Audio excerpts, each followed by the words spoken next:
Space correspondents 1 hour with us. Craig Capitas of Quartz in the Atlantic Group. How are you, sir? Okay. Also with us, Anne Bagameri of the International Herald Tribune, Anne Penkett of the Independent, and Régis Le Sommier of French weekly news magazine Paris Match, The World This Week, where you can always join the conversation on Facebook and on Twitter, our hashtag TWTW. Let's begin and with the story that's been highlighting the week in New York. Time will soon tell if history with a capital H was made at the UN General Assembly on Thursday. The machine.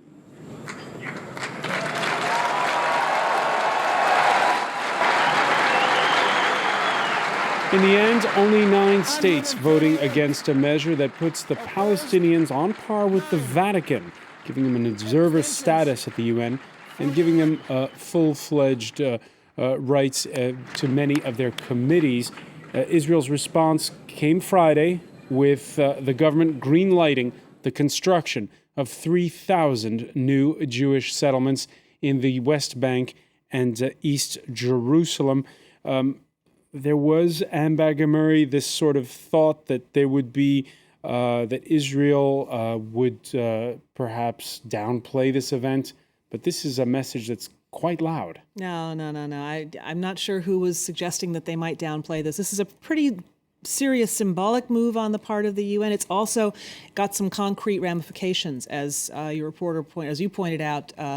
Palestine is now on the level with the Vatican. It now has access to certain UN institutions, including potentially UNESCO, which would involve funding and maybe changes to the funding structure of UNESCO. But what it also does is it potentially gives the Palestinians access to the International Criminal Court, where they could press their claims against Israel for the way the occupation has been managed. Israel wading in and building more settlements is certainly not a way of downplaying what happened. It's a way of saying, just try this one more time, and you'll see what we're made of. There's not going to be any movement in any discussions of a two-state solution or any kind of peace in the Middle East as long as sides are taking unilateral action, which is what this is. And Pankit, we know that Israel's gearing up for a general election in the month of January, but 3,000 settlements? Oh, this is like boom. You know, this is a really serious reaction. And of course, it is changing the facts on the ground. Whereas when looking at what happened last night at the UN, it was essentially symbolic. It was the diplomatic equivalent of the Palestinians saying, yoo-hoo, we're here. You know, after Gaza, where Hamas was strengthened, actually, by just surviving the Israeli onslaught. I think, you know, the international community got together and sort of said, what sop can we now throw to Abbas, to President Abbas of the Palestinians? And this is what they've given him, essentially. I was going to say, Craig Capitas, a week ago on this very set, we were mentioning the truce with Gaza. I don't think we mentioned Mahmoud Abbas once in that discussion. He was a non-player. Now he's emerged as the symbolic hero. But symbols are important. You know, the Israeli-Palestinian conflict has sadly devolved into, you know, two angry and armed gerbils on a treadmill running around, and you can see the importance of the UN giving them observer status. You would think that the Palestinians just might, with their Arab partners, return the favor by saying, and as our first decree, we're going to recognize Israel. And then the Israelis would say, hey, maybe we can sit down now and not build 3,000. But it's not. He doesn't do that. I'm just of the school that this is, you know, West Side Story. And you have two gangs here who, I'm sorry, I think they just want to fight and beat the crap out of each other. Don't you mean 3 gangs? Because you really can't lump the Palestinians and Hamas in the same camp. You're right, but there were celebrations in Gaza about this. They were happy about it. But you're correct. There's actually 3 players. But if you count in the other Arab states, you're looking at even more players. I mean, where's the pressure being put on? You know, am I missing something here? Just recognize Israel, and maybe things might get better. Or is that too simplistic? Well, where is the pressure coming from? Frankly, at this point, it needs to come from America. Oh, they don't And want where, to do and that. where They don't is wanna it? do that. Where They is don't wanna it? take that I mean, side. Obama at this point, Obama at this point. He's still campaigning. I can't see that. No, it's not just that it's not that at all. It's America has to keep to the line it's held to because it really can't wade in and take sides at this point. It Can't has wait to and take sides, but it did on Thursday. There were 138 for the measure, only 9 against, including the likes of Micronesia, Panama, even Germany. In the end, chose to abstain rather than vote no. Patrick Chapat, a regular contributor to the International Herald Tribune's opinion pages, highlighting how it must have felt a little lonely for the likes of the United States and Canada. There you see, I feel like the observer, says Obama, sitting in the front row watching Abbas getting his observer status.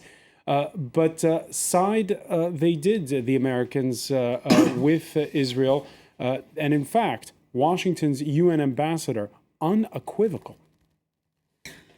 Today's grand pronouncements will soon fade, and the Palestinian people will wake up tomorrow and find that little about their lives has changed, save that the prospects of a durable peace have only receded.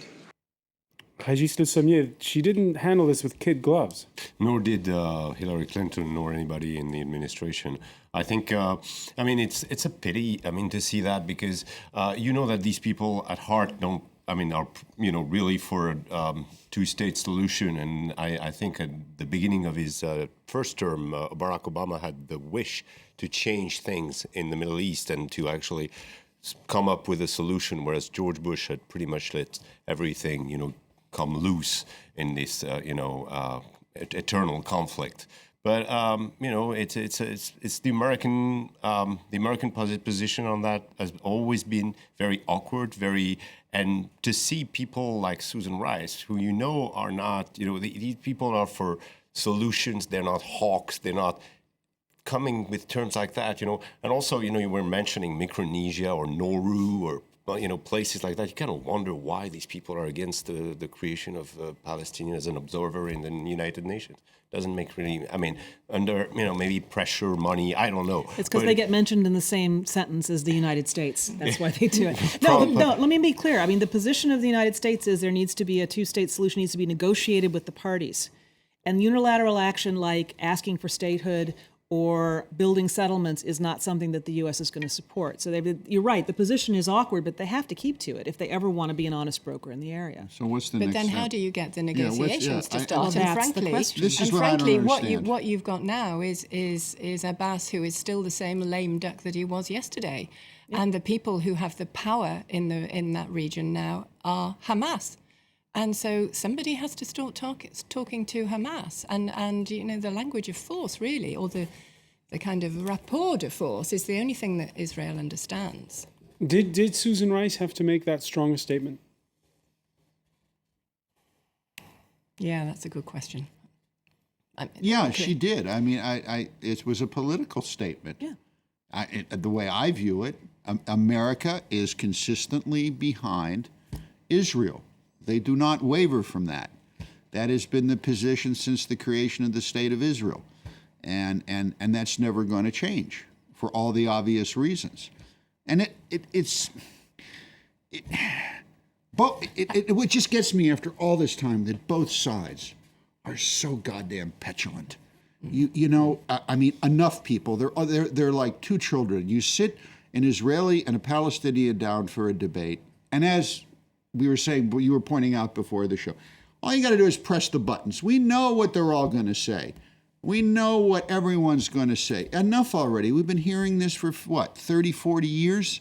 But isn't one of the big problems is that when you're talking about Israel, you're talking about a government, you're talking about a state with delineated borders such as they are. When you're talking about the Palestinians, you're talking about two splinter groups. You're not talking about one person who speaks for all Palestinians, and that's the big problem. That's where the Oslo Accords, 19 years old, haven't made any progress in resolving this problem. There's no one group that speaks for all Palestinians. Precisely, but where are the Arab states? Where are the Saudis?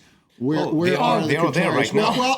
Aren't that's they? kind of different this time because the U.S. has threatened to withhold the money they're giving to the Palestinians because they are giving money to the Palestinians. They're threatened to do it. I don't know if they're going to do it, but at the minute they say that, the Saudis said, we will fill up the gap. Yeah. We will give the money. So actually with Qatar rising, with the rise of Qatar, with the Saudis being much more present in that, I think we have a solution that's looking more Arab concerning the Palestinians. I also think that actually, given how the Egyptians negotiated with Obama personally on Gaza, I think that Egypt has a big That's a new power broker. I mean, things are here, changing slightly. Particularly with the connections between the Muslim Brotherhood and Hamas. I mean, this is really key. One can now. hope that you're correct, but my money is on that a year from now, it's going to remain the same.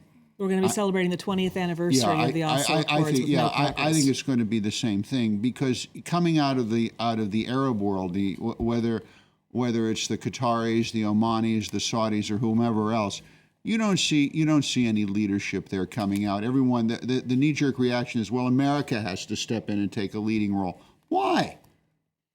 Because they have been the honest broker over all this time. However, they've now lost that. Well, they lost it a long time ago. All right, and Penkit, you mentioned Egypt. Let's look at their domestic politics. For months, the drafting of the constitution there advanced at a snail's pace, and suddenly, in a mad dash to beat a Sunday court ruling that could have dissolved that constituent assembly, some of the 24 lawmakers from the opposition who were boycotting proceedings were suddenly replaced. The drafting went into fast forward, culminating in a marathon 19-hour session that ended in the early hours of Friday.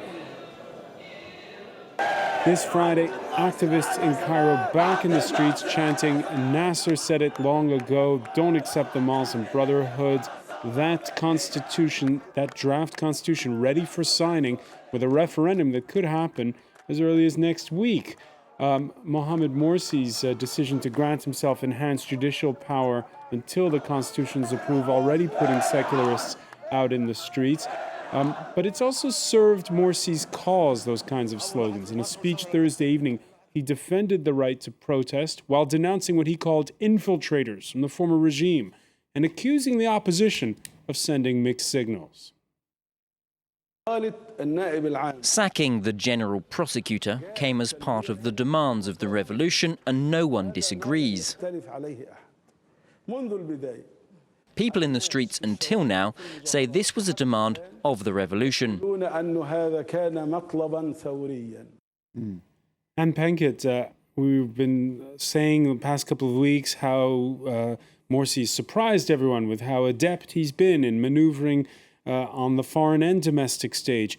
This is a crucial week. I know. I've been trying to figure out why he did this, and talking to people in Cairo actually over the past couple of days, that they decided that he had to act before the Constitutional Court, which is stuffed with holdovers from the Mubarak era. Wrapped up the Constituent Assembly that was working on this new constitution. And also, after the Gaza conflict, he obviously felt that he was in a good position to ram through these changes and grab power. But it's really surprising, because I thought he was smarter than that. And what he's managed to do is actually unite the entire opposition, the entire country, against him now. I agree totally. I think he had a moment in history. I mean, he did the cover of Time magazine. So there was with the title "The Most Important Man in the World" or something like that. Yeah. And I think he felt empowered with the Gaza resolution, and that all of a sudden he thought he could, rein in and get the best out of this constitution deal. But obviously it didn't come out his way, and the constitution need to be ratified by a referendum. Was going to, that's going to be even more division to come. If I remember correctly, it's going to be mid-December. There's going to be a vote on. So it's a really a crucial time, I think, which could still be nullified by the courts. Sure, this whole thing is just such a structural and government's nightmare. I mean, it's a nightmare to have a president before you have a constitution. To have a constitution draft that gives the military authority over the military, to have judges who are beholden to various political parties before the shape of the government is even shown. It's not too surprising in a way that Morsi reacted the way he did with all of the pressures on him, as you say. But also, what else was he going to do? There's a power void. He wanted to, leap into it for whatever reason. And the power void is because the government doesn't come from the people at this point. It comes from him. There is no government without a constitution. Craig Capitas? Creating a democracy is the most chaotic thing mankind has ever done. And I take a counterintuitive look at what's going on here. I still think Morsi has some chops. Egypt, after Mubarak, was a nightmare state. And I look at these pictures on the screen and see what's going there, and I'm glad to see that there's no Egyptian soldiers with AK-47s going into the crowd and shooting people. Reference to Syria. Yeah. Let him yell, let him scream. In that interview, he was talking about his love of the film Planet of the Apes, which was the old Planet of the Apes, not the remake. Look, creating democracy is messy, and everyone does it differently. And I think that the proven fact that even with all this chaos, that he could step in and help broker this deal in Gaza, I think is pretty impressive. So I'm still willing to give this fellow more time. Remember, this is the man who went to Tehran and told the Molotov to get lost. So I think more. Yeah, but when leaders are falling apart at home, they go and they become great statesmen abroad. And we'll, of course, be looking at the fine points of that Constitution in future editions as well in the days to come. Stay with us. The World This Week continues. When we come back, we're going to look at the tug of war between France and Mittal, and also definite proof that this planet is getting warmer. Stay with us.